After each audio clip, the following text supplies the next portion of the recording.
폴트리 19세기, 20세기 프로테스탄트 사상사 이 책 강독 마지막 시간입니다. 59강이 되겠네요. 304쪽 열린 괄호 8번 칼바르트입니다.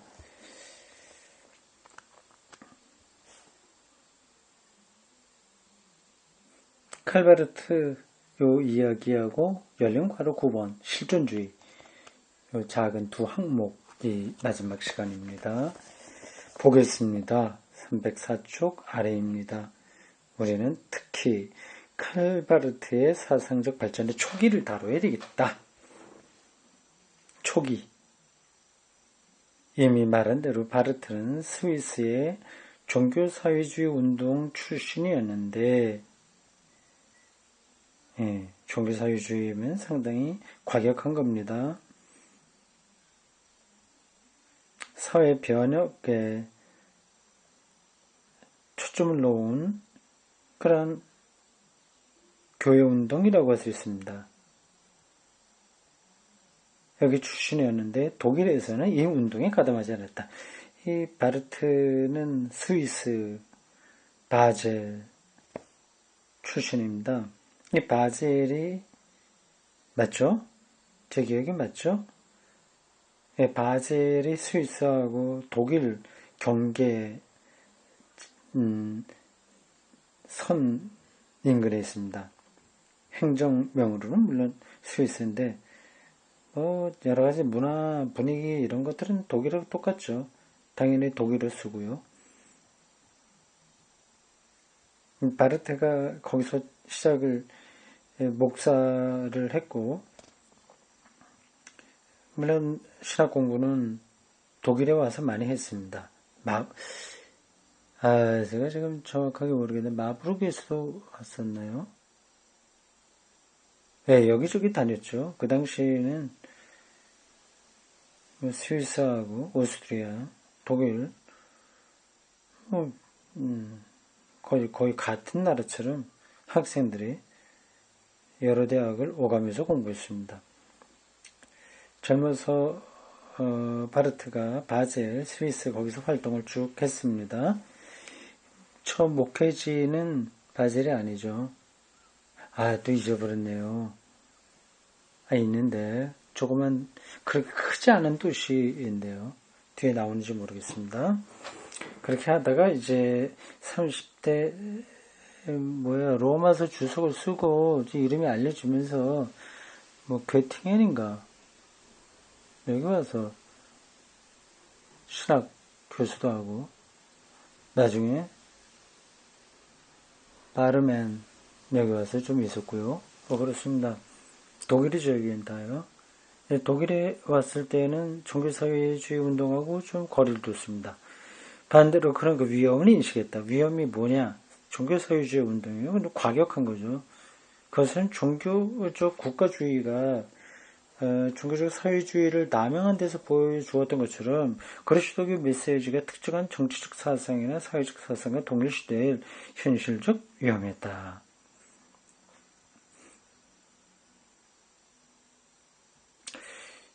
그러니까 이 종교사회주의가 정치 이념과 너무 결탁한다는 위험성을 바르테가 본 거죠. 그리스도교 메시지와 동일시되는 것이 국가주의이든 사회주의든 민주주의든 미국적 생활 양식이든 칼바르트는 이것을 우상숭배로 보려 했었다. 처음에는 종교사회, 또 사회주의 운동, 벽돌 공들이 중심으로 된 거기서 활동도 사실 했습니다. 근데 언제부턴가 그게 문제가 있다, 과격하다, 종교와 정치가 결탁해버린다. 그렇게 해서 거리를 둔 거죠. 바르트 눈에는 종교 사회주의를 출발시켰던 무려 우리가 보았던 교회와 사회의 분열이라는 또 하나의 위험보다도 우상 숭배 위험이 훨씬 더 뚜렷하게 보였다.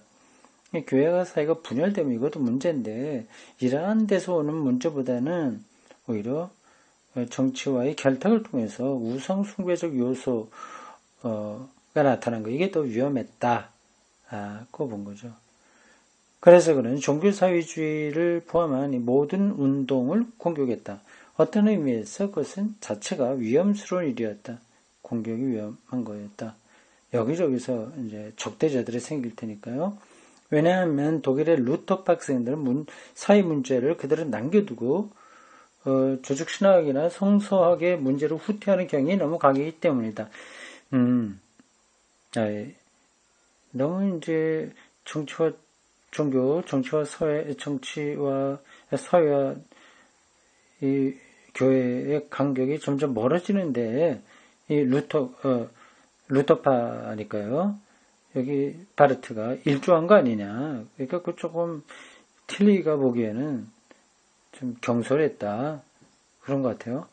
그는 독일에서 혁명적 노동운동과 교회 사이에 갈라진 틈을 신학 쪽에서 다리를 놓으려는 기도를 파괴했다. 그러니까 종교사회주의가 바로 그 운동이거든요. 교회의 사회운동적 차원을 확보하려는 것에 대해서 바르트는 처음에 같이 했다가 나중엔 그만둔 거죠. 그쪽에서 보면 변절자라고 하겠네요. 이 파괴는 내가 마브룩의 교수로 있었던 동안 1차 세계대전 뒤에 학생들을 어떻게 해서 이 1차 세계대전에 파국이 몰고 온 중대한 사회 문제에 등을 돌리고 신학적인 논의의 성소, 거룩한 장소로 돌아가는가를 봤을 때 매우 뚜렷하게 나타났다. 티리가 좀 비판적으로 초기 바르트를 보고 있습니다. 그럼에도 불구하고 뒤에 생긴 상황을 볼 때 바르트가 했던 것은 섭리적으로 의의 있는 일이었다. 역사 과정을 보니까 잘한 일이다. 그죠? 왜냐하면 그것은 프로테스탄티즘을 집단주의적, 이교적 나치즘의 맹렬한 공격에서 구해냈기 때문이다. 종교사회주의가 자칫하면 국가사회주의 이런 데로 끌려갈 수 있었거든요. 나치즘에 물들 수 있었던 겁니다. 근데 거기서 구해냈다. 바르트가 독일 교회를 그런 점에서 구해냈다. 그렇게 역사를 보니 역할이 컸다라는 거죠. 그 교회와 사회의 분리는 틸리 마음에 들지 않은데 결과적으로 보면 바르트가 그때 좋은 역할을 했다 겁니다. 바르트의 신학은 신개혁 신학, 레포메이션 테올로지, 신개혁 신학이라고 불리고 개혁 신학, 이게 장로의 신학입니다. 거기 개혁 신학이라고 불리고 또 리틀적인 전통에서 루터의 재발견과 관계하게 되지만 이게 좀 복잡한 얘기예요. 몰라도 됩니다. 그래서 루터의 죄와 은총의 교서를 이해하는데 리틀 학파보다 훨씬 더 깊은 차원에 이르고 있었다. 또한 바르트 신학은 처음에 위기신학으로 불렸다. 위기신학. The Theology of Crisis. 위기신학. 하나님 앞에 서면 인간이 위기를 경험할 수밖에 없다. 그런 뜻이겠죠. 위기는 두 가지 것을 뜻한다. 하나는 1차 세계대전 후 중앙 유럽에 나타난 부르주아 사회의 역사적 위기를 의미한다. 이러한 요소는 얼마 전 바르트의 신학 속에 있었지만 별로 큰 것은 아니었다. 이건 사회 분석이니까 그렇게 중요한 건 아닙니다. 그는 역사상 일정한 시기에 일어난 이 우연한 위기를 영혼과 시간의 관계에서 일어난 보편적 위기로 높였다. 이건 인간 실존에서 일어날 수 있는 문제다. 그러는 거죠. 위기라는 언제나 영원한 것의 심판 아래서는 시간적인 것의 위기다. 이것이 모든 시대가 지니고 있는 인간 상황이다. 인간 상황, 인간 실존이다. 그러나 이렇게 해서 바르트 학파에서는 세계대전 뒤에 사회 문제에 대해 관심이 적어지고 교류적 문제에 흥미를 가지게 되었다. 그러니까 사회적으로 일어나는 일들은 그러니까 하나님의 심판 아래서 노출될 수밖에 없는 거다. 하는 거죠. 그러니까 그 정치적인 것 하나하나를 두고 참여하냐 마냐 이런 것보다는 하나님의 심판, 의의 심판, 하나님의 통치 이런 게 뭐냐에 더 집중해야 된다는 뜻이죠. 일단 일리가 있지 않습니까? 그렇다고 해서 바르트가 사회 문제에 나몰라라 한 건 아닙니다. 그리고 2차 세계대전 끝난 다음에 공산주의 그 냉전 체제하에서 공산주의를 무조건 비판하는 쪽에 서지도 않았습니다. 바르트는 이 모든 것을 신의 절대성이라는 그의 근본 원리의 이름으로 수용했다. 하나님은 우리의 지식이나 행위의 대상은 아니다. 바르트는 이것을 위대한 예언자적 통솔의 책, 바울의 로마 사람에게 보낸 편지, Der Römer Brief라고 하는 독일어로 된 책입니다. Der Römer Brief에 관한 그의 강의에서 표현했다. 이게 이 책이 바로 바르트를 세계적인, 그 당시에 세계적이라고 표현하기는 힘들지만 유럽 신학의 역사를 다 돌아본 다음에 지금 내릴 수 있는 것으로서 그런 판단에서 보면 아주 그런 세계적인 신학자의 반열로 올려놓은 책입니다. 로마서 주석이라고 합니다. 이것은 엄밀한 역사적 기준으로 제 로마 사람에게 편지의 서기는 아니다. 서기. 엑스게이제는 아니다. 그런데 이 사실을 용인했다. 그러나 이것은 신의 절대적 초월성의 역사적 성격을 새로 진술하는 기도였다. 그는 우리 편에서 신에게 도달할 수 없고 우리의 노력이나 지식에 의해서 신을 지상으로 끌어낼 수가 없다. 신은 우리에게 오느냐 오지 않느냐 둘 중 어느 하나다. 그러니까 하나님의 주권인 거죠. 신에게 이르려는 우리의 모든 시도는 종교로서 정의된다. 종교로서는 가능하지만 신학에서는 가능하지 않은 거죠. 우리가 하는 게 아니라 하나님이 오시는 거죠. 종교에 대립한 것은 신의 계시행위다. 여기에서 신학이 종교라는 말을 사용한 데 대한 싸움이 시작되었다. 바르트는 종교라는 이름을 신학에 붙이지 않습니다. 내가 히틀러 시대가 지난 뒤 1948년 독일로 돌아갔을 때 나는 그래서 나 강연에서 종교라는 말을 썼기 때문에 직접적으로 공격을 받았다. 그렇죠. 신학에서 종교라고 하면 이거는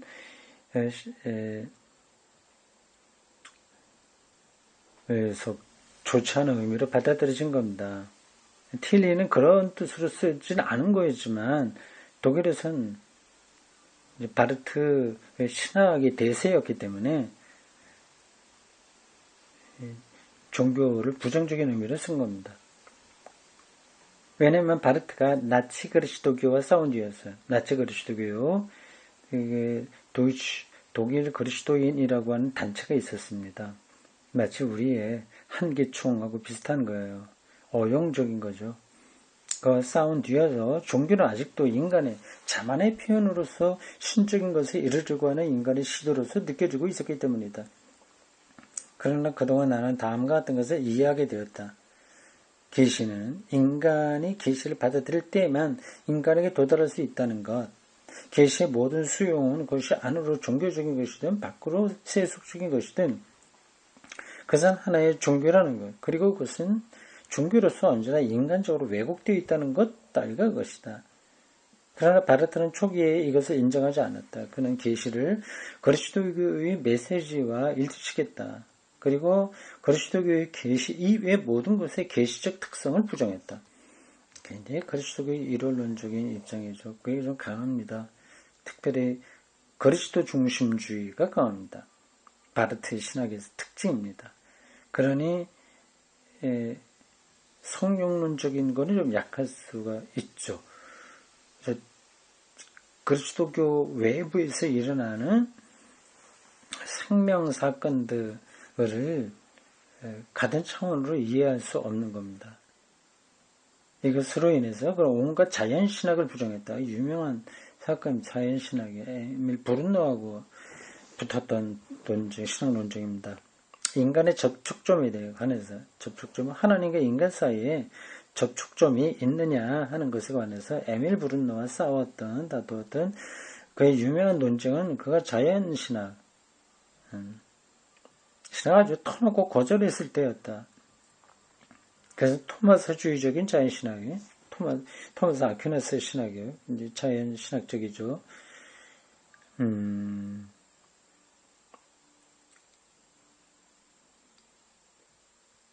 자연신학적이라고 하는 말을 또 하려고 하니 또 머리가 좀 복잡해진다.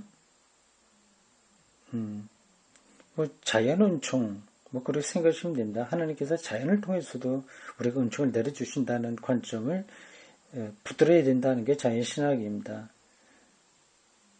근데 바르트가 그걸 이제 부정한 거죠. 그 자연신학 이런 입장에 서게 되면 히틀러의 나치즘이 또 용납될 수도 있는 위험성이 조금씩 열리는 겁니다. 왜 그런지는 굉장히 복잡하니까 그만두겠습니다. 자연신학의 전 체계에 대해서 공격한 것이라고 할 수는 없다. 왜냐하면 그럴 필요가 없었기 때문이다. 그렇죠. 그걸 부정할 수는 없는 거죠. 하나님이 창조의 세계를 누가 근본적으로 부정할 수 있겠습니까? 그가 공격했던 것은 신인식을 가능하게 한 것이 인간 일반 안에 있다는 사상이었다. 히틀러가 제2의 그리스도가 될 수도 있을 것 같은 논리를 당시 어용 기독교 단체인 독일 그리스도인이라는 단체에서 주장한 거죠. 텔치가 종교적 선엄성이라는 사상에 의해서 정식하게 보려고 했던 신학 이론이야말로 바르트의 공격의 대상이었다. 바르트는 인간에게 있는 신의 상이 전적으로 깨졌다고 주장했다. 그것은 직접적으로 그걸 신비주의에 대한 공격으로 몰아넣었는데 여기에서 그 리츠리나 하르낙의 계약을 따르게 되었다. 그 흐름이 굉장히 복잡해요. 그는 신과 인간의 모든 일치점을 거부했다. 일치점이요. 앞에서 나온 접촉점이 바로 그겁니다. 인간이 타락 이후에도 부분적으로라도 남아있냐 아니냐 그런 논쟁입니다. 네, 브룬너는 남아있다 얘기하고 바르트는 몽땅 다 파괴됐다 얘기하죠. 심지어 신의 영이 인간에게 내재한다는 이론마저 부정했다. 그는 내가 믿는 것이 아니고 내가 믿는 것을 믿는다고 말했다. 내가 믿는 것이 아니고 내 믿는 것을 믿는다. 이 참 표현이 그렇습니다. 신의 영은 내게 내재한 것이 아니고 내게 대립하고 있다. 그러나 어떻게 해서 신이 인간에게 나타날 수 있느냐는 물으면 이 사상 안에서는 조금도 대답되지 않지 그대로 남아있다. 바르트는 변증법적인 신학을 전개하기 때문에 나인, 그러니까 안티테이제, 반명제가 굉장히 강합니다. 아니다. 그럼으로써 저절로 신테이제, 종합명제로 가게 되는 거죠. 내가 여기서 정신 바짝 차리지 않으면 바르트를 오해할 수 있습니다. 바르트의 신학은 여기 나오네 변증법적 신학이라고 일컬어진다. 아까는 위계의 신학 이렇게 불렀죠. 변증법 신학, 신종통주 신학, 말씀의 신학 그렇게 부르는 이름들이 있습니다. 변증법적 신학, dialectische theology 여기는 영어로 됐습니다. dialectical theology라고도 일컬어진다. 그러나 변증법이라는 말은 오해를 일으키기 쉽다. 바르트 신학은 예언자적 발단에서는 역설적이지만 나중에는 초전주의적인 것이 되었다. 그러나 그것을 변증법적이라고 말할 수는 없다. 변증법은 내적 원동력에 의해 하나의 상태에서 다른 상태로 진전하는 내적 과정을 포함한다.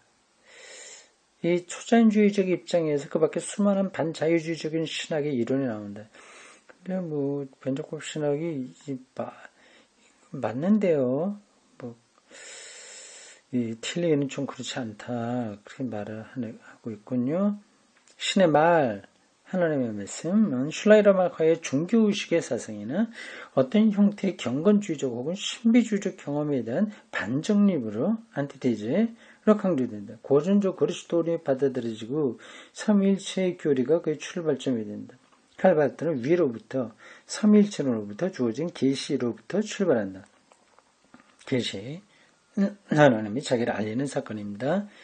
네, 그러면서 동시에 그거는 은폐이기도 해요. 노출과 은폐 변증법으로 하나님의 계시는 이 인간의 역사에서 일어납니다. 그렇게 보는 거죠. 그러고 나서 인간에게로 나아간다. 최근에는 신의 인간성에 대해서 말할 때 그런 인간 안으로 아주 깊이 들어가기조차 한다. 이와 달리 나는 인간에게서 출발한다. 바르트는 신의 인간성에서 나타나듯이 신으로부터 시작했는데 인간성 안으로 깊이 들어간 반면에 틸리는 인간에게서 출발하죠. 출발점이 좀 달라도 같은 차원에서 얘기하고 있습니다. 그러나 신적인 대답을 인간에게서 끌어내지 못한다.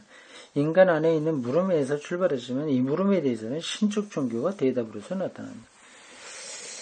신적 종교라 뭐 이런 표현들은 참 좀 딱 부러지지는 않네요.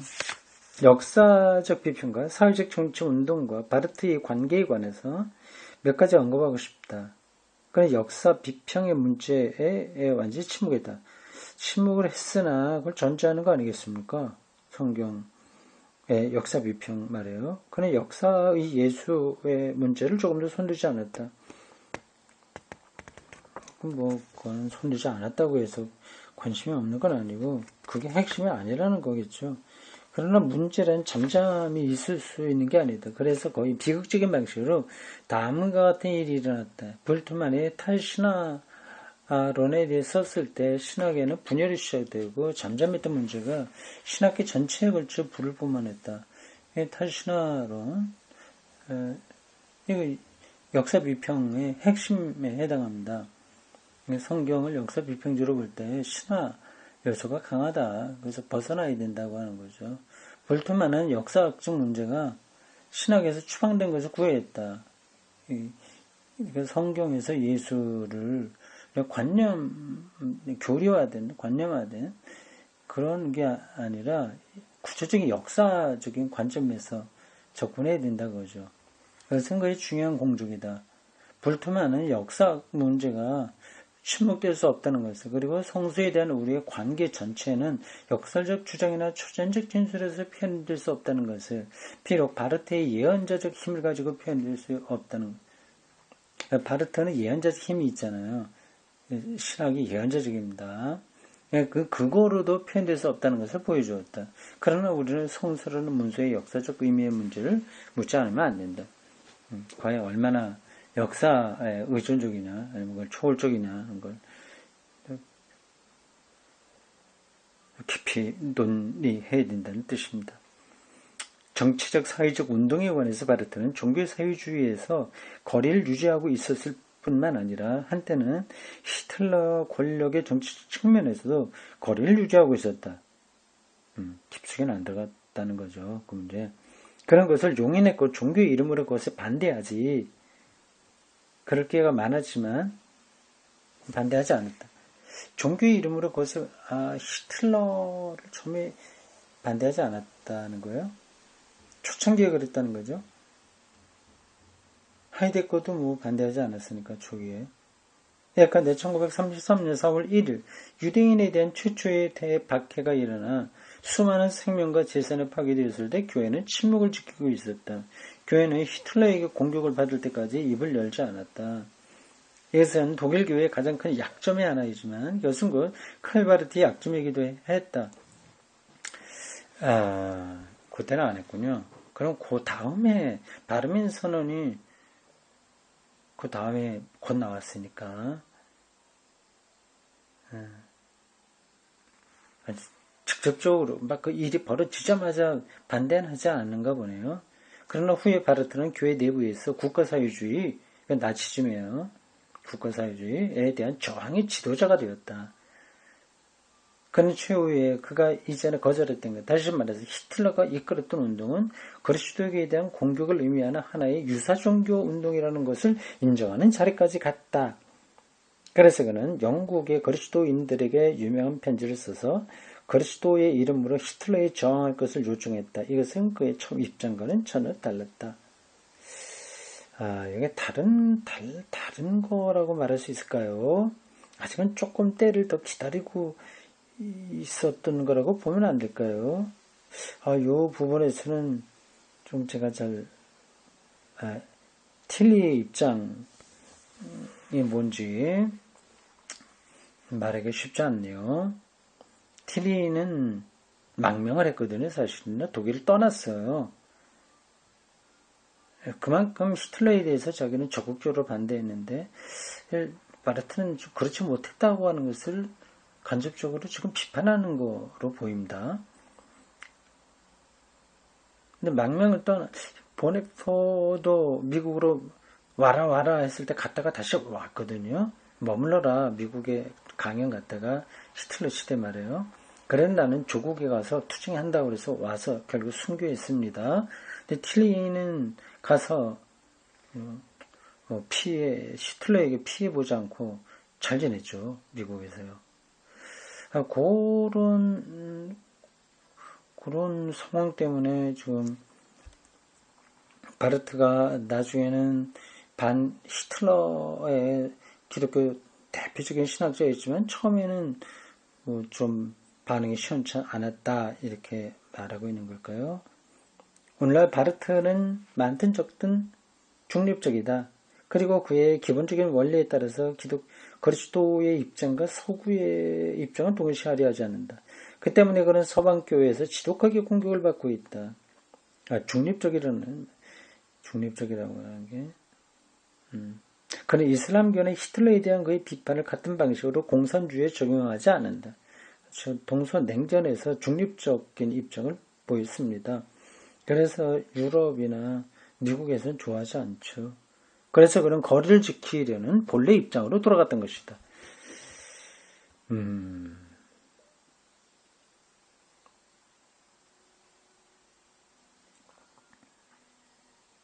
예, 됐습니다. 거기까지 보면 되겠습니다. 9번, 실존주의입니다.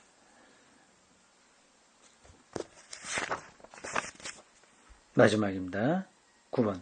우리는 이미 쉘링, 케르케고르, 니체, 포에르바흐와 관련해서 실존주의에 관해서 많은 것을 말해왔다. 해결에 대한 이들의 저항이,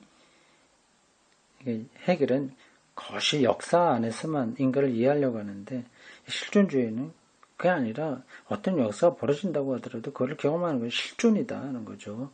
저항이 그들의 사상 안에 실존주의 요소를 생겨나게 했다. 이들은 현대 실존주의의 근원이다. 그러나 실존주의는 하나의 저항일 뿐만 아니라 하나의 양식이다. 실존주의는 온갖 위대한 문학의 양식 그리고 예술과 우리의 자기 표현에 따른 매체의 양식이 되고 있다. 이것은 시에서, 소설에서, 희곡에서, 시각 예술에서 나타난다. 우리의 세계는 역사적으로 회고하게 될 때 실존주의 시대로서 특징 지우리라는 것이 나의 의견이다. 요거 강의 수업을 할 때에도 실존주의 신학과 철학이 대세였습니다. 우리는 먼저 실존주의라는 말을 정해야 되겠다. 실존주의란 인간을 보는 방식이다. 그러나 인간을 보는 데에 두 가지 가능한 방식이 있다. 하나는 인간의 본질과 우주 안에서 차지하는 그 자리에 주목해서 인간을 전개하는 본질적 방식이다. 그렇죠. 또 하나는 시간과 공간 안에 공경에서 인간을 보고 시간과 공간 안에 존재하는 것과 본질적으로 주어진 것 사이의 갈등을 실존론적으로 보는 방식이다. 앞에 것은 본질론적 방식 혹은 우주론적 방식이라고 하면 뒤에 것은 실존론적 방식. 종교적으로 표현한다면 이것은 인간의 본질적인 선. 이것의 정점은 인간의 본질적인 선과 모순되는 자유를 인간이 갖는다는 것인데 이 본질적인 선과 실존적 소외 상태로 떨어지는 인간의 타락 사이의 갈등이다. 하나님이 인간을 선하게 주셨잖아요. 세상을 선하게 다 창조했는데 근데 실존적으로는 이게 악이 지배하잖아요. 악이 또 성행하잖아요. 이 갈등, 이 실존, 그걸 붙들고 있는 겁니다. 이것은 어디에서도 볼 수 있는 보편적 상황이면서 동시에 인간에게는 이 상황에 대한 책임이 있다. 전쟁 같은 게 실존이죠.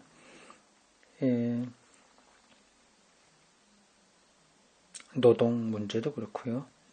실존주의 철학은 서양 철학사의 대부분을 차지한 본질주의적 요소의 우위에 맞서는 하나의 저항이다. 실존주의는 하나의 저항이라고 하는 표현이 좀 재밌습니다.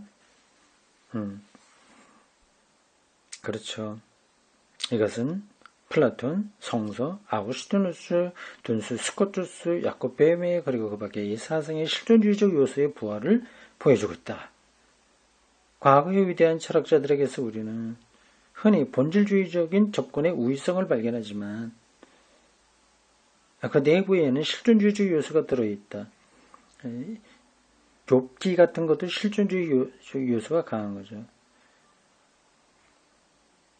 이 점에서 플라톤은 고전적 모습을 보이고 있다. 그의 이데아나 본질의 영역은 본질주의 영역, 곧 본질주의적 서술과 분석의 영역이다. 그러나 플라톤의 실존주의는 감옥에 갇힌 인간의 혼에 대한 신화에서 나타난다.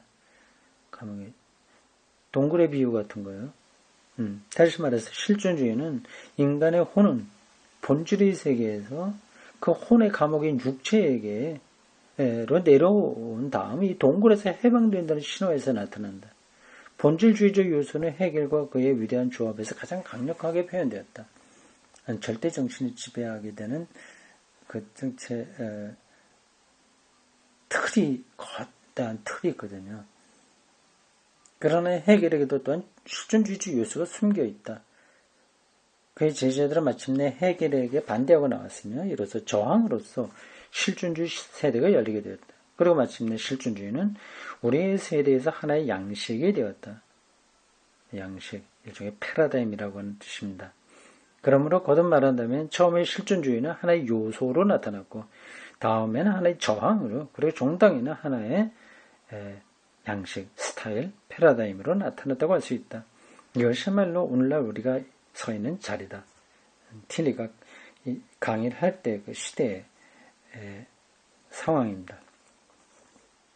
이러한 실존주의의 재발견은 신학에 대해서 커다란 의의를 지닌다. 이것은 인간의 의식적 결정과 선한 의지를 몹시 강조하는 의식의 철학에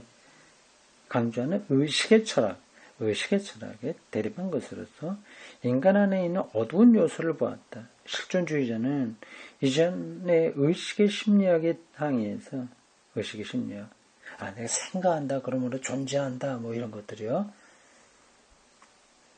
해서 무의식적인 것에 대한 프로이트의 분석과 연합했다. 실존주의와 심리요법적인 심리학은 자연스럽게 협조자가 되어 언제나 함께 일해왔다. 인간에게서 무의식적인 것의 재발견은 이 신학에 대해서 가장 중요한 것이다. 그렇습니까? 무의식적인 것의 재발견. 이것 발견되지 않을 때에는 그냥 이렇게 본질주의적으로 하나님이 선하게 창조했어, 뭐 어땠어, 뭐 이런 식으로 해결되는데 무의식이 나오게 되니까 인간이 그렇지 않은 거예요. 이것은 이제까지 도덕주의적, 이상주의적 경향을 일신시켰다. 사람이 하나님 말씀 착하게 살아야 돼. 그렇게 할 수 있어. 근데 그게 그렇지 않은 거죠. 우리 무의식은 또 다르게 작동되잖아요. 그러니까 우리 겉으로 나타나는 의식과 속에 들어있는 무의식의 이 혼란, 아니면 충돌, 이런 거를 통해서 인간을 더 깊이 이해할 수 있게 된 겁니다. 그래서 인간 상황의 문제를 모든 신학적 사고의 중심에 두었다. 그러니까 상황이에요, 상황. 실존이죠. 이 때문에 신학이 내린 대답은 다시 의미 있는 것이 됐다. 이 점에 비추어 우리는 실존주의와 프로이트는 그 추종자들이나 버들과 함께 20세기에서 그리스도교 신학의 섭리적인 협력자가 되었다고 말할 수 있다. 이 섭리적이라고 하는 표현이 앞에도 한번 나왔는데 이게 정확하게 어떤 용어를 이렇게 번역한 건지 모르겠습니다. 근데 참 좀 매끄럽진 않아요. 섭리적인 협력자. 이것은 사회 구조에 대한 마르크스주의적 분석이 교회에서 인간이 살고 있는 사회 조건에 대한 책임의식을 불러일으키는 데 놀라운 역할을 했던 것과 같은 현상이다. 프로이트의 무의식의 발견, 마르크스의 노동, 사회 구조의 발견, 분석, 그런 걸 통해서 그리스도교 신학이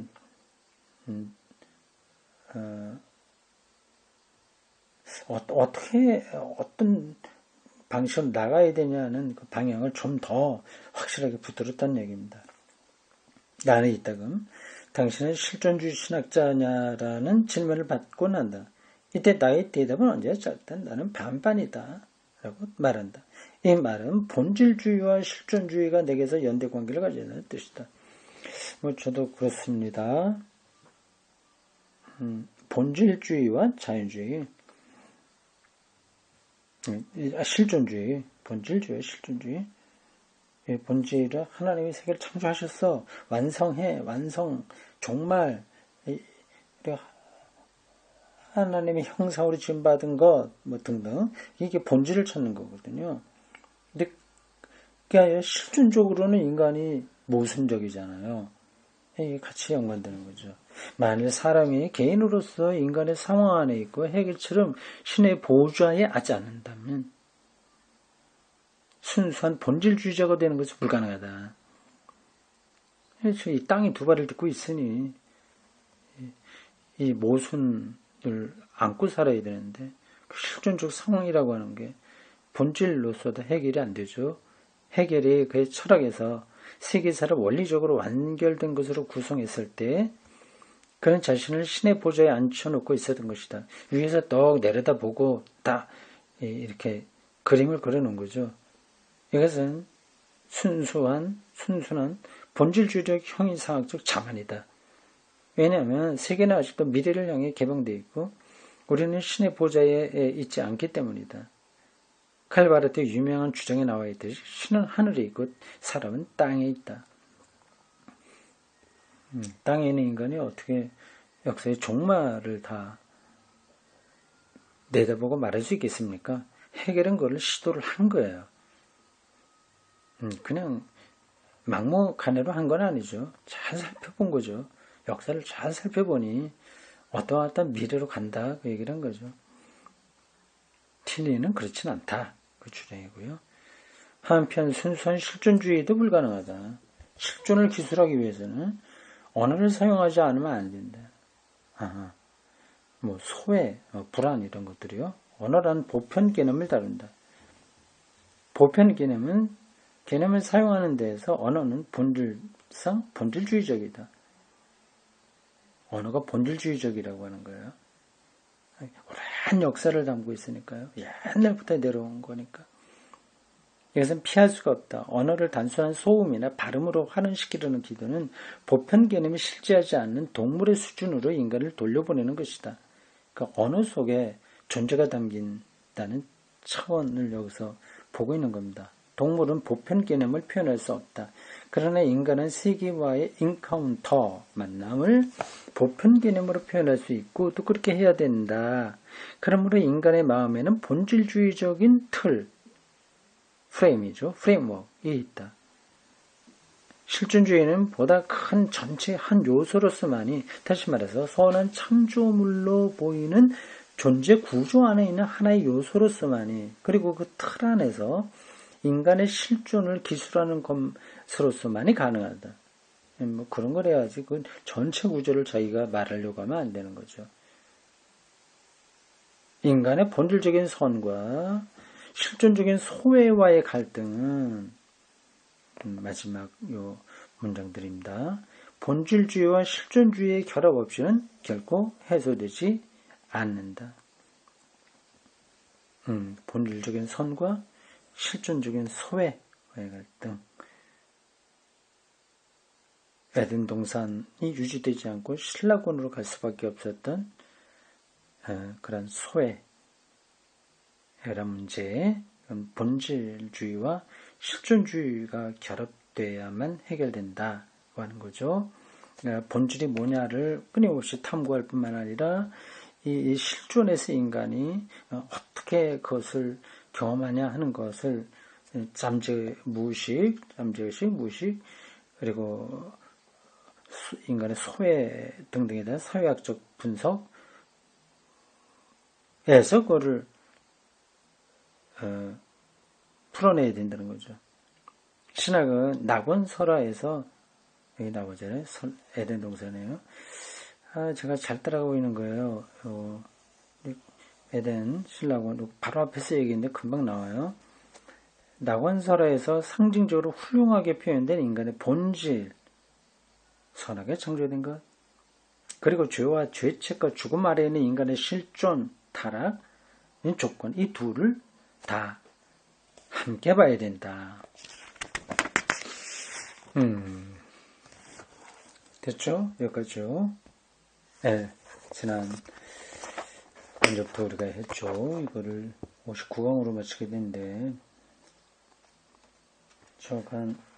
날짜는 제가 잘 모르겠습니다. 제가 보니까 날짜는 안 적어놨네요. 오랫동안 수고 많이 했습니다.